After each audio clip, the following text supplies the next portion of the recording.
नमस्कार, आप देख रहे हैं आज की खबर और आपके साथ मैं हूं दीक्षा कोहली। खबरों पर विस्तार से डालेंगे नजर, लेकिन सबसे पहले शुरुआत हेडलाइंस के साथ। उत्तर प्रदेश विधानसभा चुनाव के पहले चरण का मतदान संपन्न। 11 जिलों की 58 सीटों पर 60% से ज्यादा वोटिंग। कई दिग्गजों की किस्मत ईवीएम में कैद। उत्तर प्रदेश के दूसरे चरण पंजाब, उत्तराखंड और गोवा में चुनाव प्रचार तेज। प्रधानमंत्री की यूपी और उत्तराखंड में जनसभा। हरिद्वार में राहुल गांधी की रैली। मणिपुर में मतदान तारीखों में बदलाव। लोकसभा में आम बजट पर बहस का वित्त मंत्री ने दिया जवाब। कहा, अमृत काल की दिशा में बढ़ने के सरकार ने उठाए कई कदम। केंद्र सरकार की उपलब्धियों का किया जिक्र। प्रमुख ब्याज दरों में कोई बदलाव नहीं। आरबीआई ने की द्विमासिक नीति की घोषणा। मौद्रिक नीति में नरम रुख से बाजार को मिली रफ्तार। विदेशों से आने वाले लोगों के लिए संशोधित गाइडलाइंस जारी। 7 दिन के होम आइसोलेशन और 8वें दिन जांच की अनिवार्यता खत्म। कोविड-19 के मामले और संक्रमण दर में कमी। और अब खबरें विस्तार से, और सबसे पहले एक नजर डालते हैं विधानसभा चुनाव से जुड़ी खबरों पर।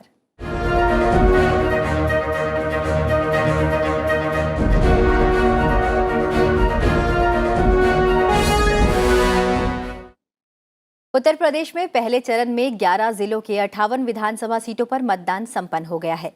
कोविड प्रोटोकॉल के तहत सुबह 7 बजे शुरू हुई वोटिंग शाम 6 बजे तक चली। पहले चरण में 60% से ज्यादा मतदान की खबर है। ठंड की वजह से शुरू में मतदान की गति कुछ धीमी रही, लेकिन दिन चढ़ने के साथ इसमें काफी तेजी आई।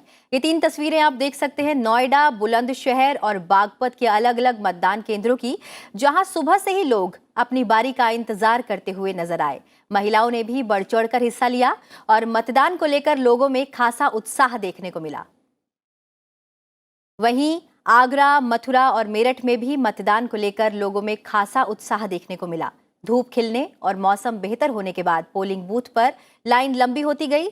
मतदाताओं की संख्या में इजाफा देखने को मिला। वोट फॉर राइट थिंग, मतलब आप सही चीज के लिए वोट करें, जैसे आपको अपने प्रत्याशी के बारे में पता हो। मथुरा के विकास के लिए वोट किया है, मथुरा की बहबूदगी के लिए वोट किया है, मथुरा की जनता को राहत देने के लिए वोट किया है, मथुरा की जनता की उपलब्धता के लिए वोट किया है। सिर्फ हमें एक ही कर्तव्य मिला है जो हमें निभाना है। किसी भी कीमत पे हमें अपना वोट वेस्ट नहीं करना। वोट डालना जरूरी है अपने उसके लिए, मुल्क के लिए, बस इसी वजह से। पहले चरण के तहत राज्य के 11 जिलों की 58 विधानसभा सीटों पर मतदान हुआ। पहले चरण के चुनाव में कुल 623 उम्मीदवार मैदान में हैं। पहले चरण में शामली, हापुड़, गौतम बुद्ध नगर, मुजफ्फरपुर नगर, मेरठ, बागपत, गाजियाबाद, बुलंदशहर, अलीगढ़, मथुरा और आगरा जिलों में वोटिंग हुई। इस चरण में प्रदेश सरकार के मंत्री श्रीकांत शर्मा, सुरेश राणा, संदीप सिंह, कपिल देव, अग्रवाल, अतुल गर्ग और चौधरी लक्ष्मी नारायण के राजनीतिक भाग्य का फैसला होना है। 2017 में हुए विधानसभा चुनाव में बीजेपी ने पहले चरण की 58 सीटों में से 53 पर जीत हासिल की थी, जबकि समाजवादी पार्टी और बहुजन समाज पार्टी को 2-2 सीटें मिली थी। राष्ट्रीय लोकदल का भी एक प्रत्याशी जीता था।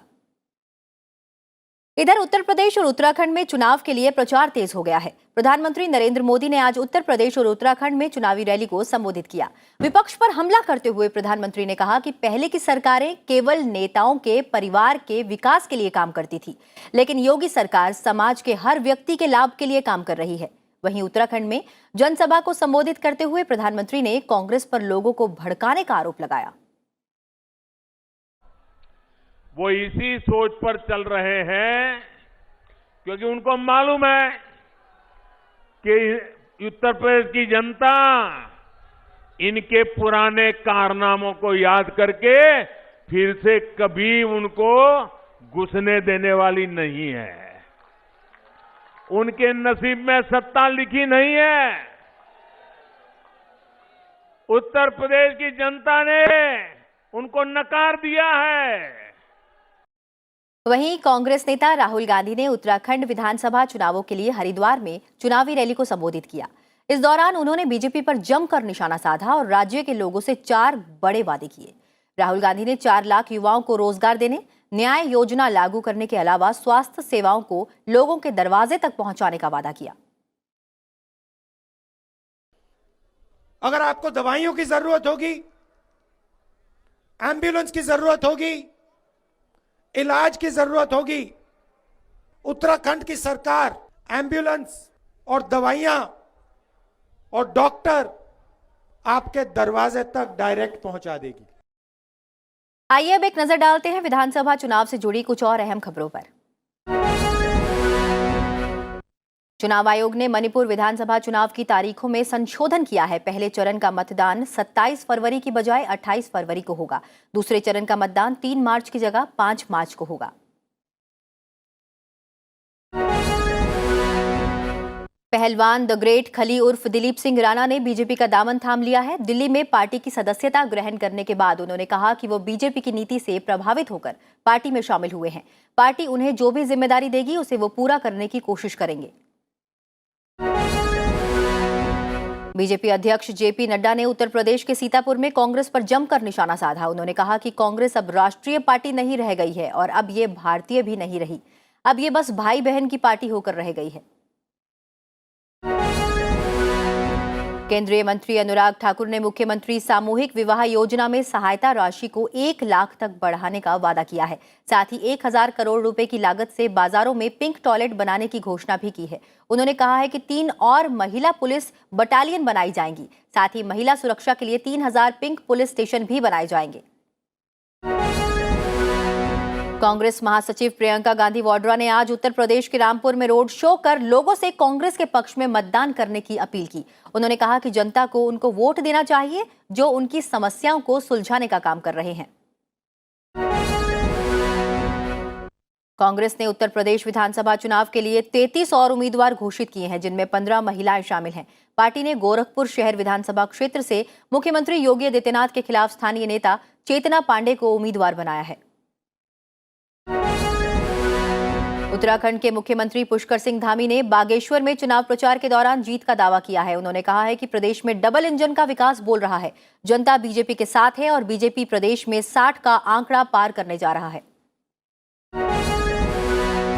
केंद्रीय गृह मंत्री अमित शाह ने गोवा में एक जनसभा को संबोधित किया। इसमें मुख्यमंत्री प्रमोद सावंत भी मौजूद रहे। अमित शाह ने कहा कि अगले 5 साल गोवा वासियों के लिए समृद्धि, स्थिरता और विकास के होंगे और ये काम केवल बीजेपी की डबल इंजन वाली सरकार ही कर सकती है।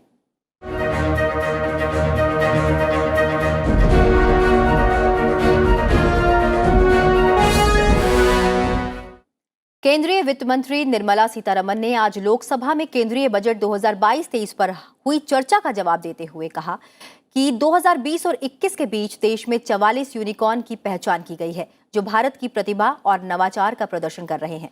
वित्त मंत्री ने कहा कि सरकार में लोगों के वित्तीय समावेश और कल्याणकारी योजनाओं के माध्यम से अमृतकाल की दिशा में कदम बढ़ाया गया है।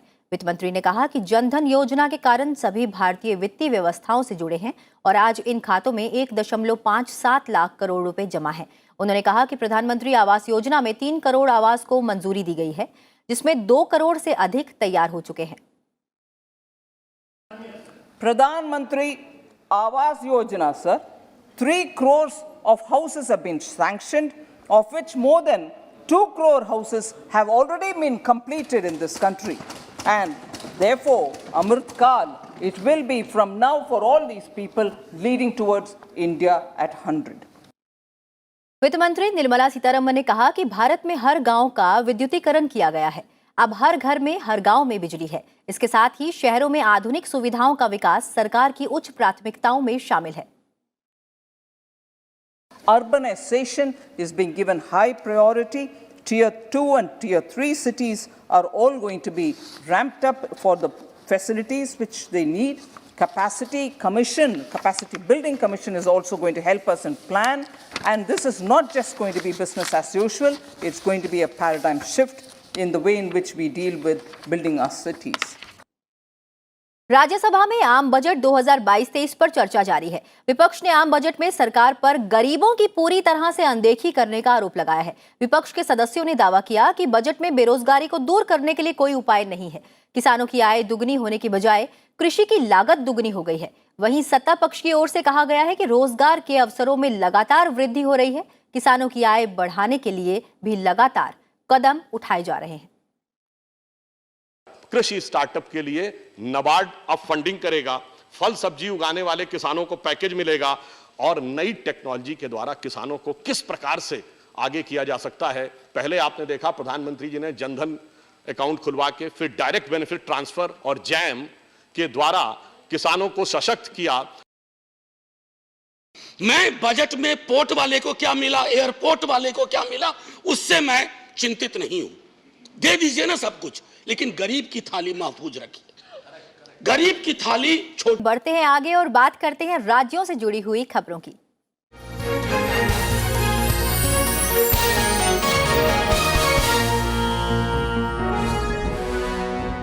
राष्ट्रपति रामनाथ कोविंद महाराष्ट्र के दौरे पर हैं। यहां राज्यपाल भगत सिंह कोश्यारी और कैबिनेट मंत्री आदित्य ठाकरे ने उनकी अगवानी की।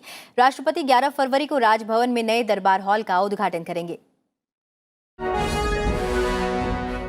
उपराष्ट्रपति एम वेंकैया नायडू ने परिवार के अन्य सदस्यों के साथ आज तिरुमला में भगवान वेंकटेश्वर के दर्शन किए। इस अवसर पर उन्होंने लोगों से सनातन संस्कृति और आध्यात्मिक परंपराओं को संरक्षित रखने और उनका संवर्धन करने का आह्वान किया।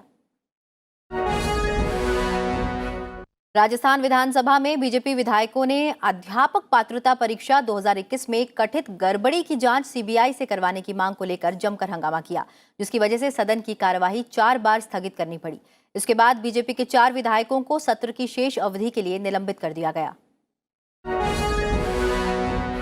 त्रिपुरा के मुख्यमंत्री बिप्लब कुमार देव ने अगरतला के एकीकृत कमान और नियंत्रण केंद्र में मुख्यमंत्री हेल्पलाइन नंबर और आपातकालीन प्रतिक्रिया प्रणाली की प्रक्रियाओं की समीक्षा की। उन्होंने दावा किया कि हेल्पलाइन नंबर से अब तक 80% शिकायतों का समाधान किया जा चुका है। असम के मुख्यमंत्री हिमंत बिस्वा शर्मा ने आज गुवाहाटी मेडिकल कॉलेज अस्पताल में बारपेटा सत्र के सत्राधिकारी वशिष्ठ देव शर्मा से मुलाकात की और उनके शीघ्र स्वस्थ होने की कामना की। साथ ही उन्होंने डॉक्टरों को बेहतर इलाज का निर्देश दिया। पुडुचेरी के उपराज्यपाल तमिलसाई सुंदरराजन ने पुडुचेरी के मुरुगपकम शिल्प गांव में क्ले स्कल्पचर पार्क का शुभारंभ किया। साथ ही 40 किलोवाट के सोलर पावर प्लांट का उद्घाटन भी किया। पार्क में मिट्टी की कई मूर्तियां लगाई गई हैं। उत्तरी दिल्ली नगर निगम ने ग्रीन इंडिया चैलेंज के सहयोग से 1 लाख पौधे लगाने के लिए वृक्षारोपण अभियान शुरू किया है। इस अभियान की शुरुआत नारायण औद्योगिक क्षेत्र के समीप पार्क में 1000 पौधे लगाकर की गई है। सुर साम्राज्ञी लता मंगेशकर की अस्थियां नासिक में गोदावरी नदी के तट पर पवित्र रामकुंड में प्रवाहित की गई। दिवंगत गायिका की बहन उषा मंगेशकर, भतीजा आदिनाथ मंगेशकर और परिवार के अन्य सदस्यों ने गोड़ा घाट पर अस्थियों का विसर्जन किया।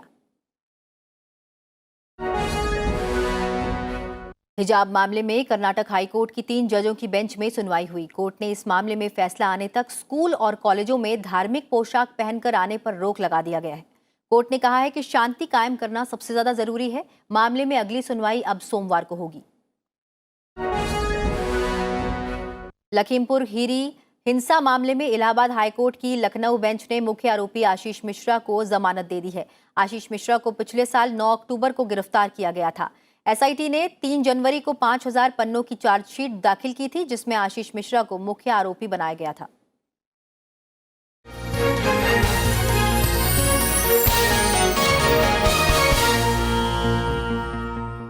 संसद भवन स्थित कार्यालय में लोकसभा अध्यक्ष ओम बिरला ने केंद्रीय सड़क परिवहन और राजमार्ग मंत्रालय के अधिकारियों के साथ राजस्थान में हाईवे, एक्सप्रेसवे और इकोनॉमिक कॉरिडोर समेत कई प्रोजेक्ट्स की समीक्षा की। नई दिल्ली मुंबई एक्सप्रेसवे के तहत सोहना से दौसा का कार्य मई तक पूरा हो जाएगा, जिससे दिल्ली जयपुर की दूरी 2.5 घंटे तक रह जाएगी। राजस्थान की सीमा में 374 किलोमीटर लंबे दिल्ली मुंबई एक्सप्रेसवे का कार्य अगले वर्ष फरवरी में पूरा होने की संभावना है। इसके बाद कोटा से दिल्ली महज 4 घंटे में पहुंचा जा सकेगा। इस पर 14,707 करोड़ रुपए खर्च होंगे। आरबीआई ने कोविड-19 से प्रभावित अर्थव्यवस्था को गति देने को लेकर प्रमुख नीतिगत दर रेपो में लगातार 10वीं बार कोई बदलाव नहीं किया है। इसे 4% के निचले स्तर पर बरकरार रखा गया है। नीतिगत दर यथावत रहने का मतलब है कि बैंक कर्ज की मासिक किस्त में कोई बदलाव नहीं होगा। साथ ही आरबीआई ने मुद्रास्फीति की ऊंची दर के बीच नीतिगत मामले में उदार रुख को बरकरार रखा है, यानी हाल फिलहाल नीतिगत दर में वृद्धि की संभावना नहीं है। साथ ही रिवर्स रेपो दर को 3.35% पर यथावत रखा गया है।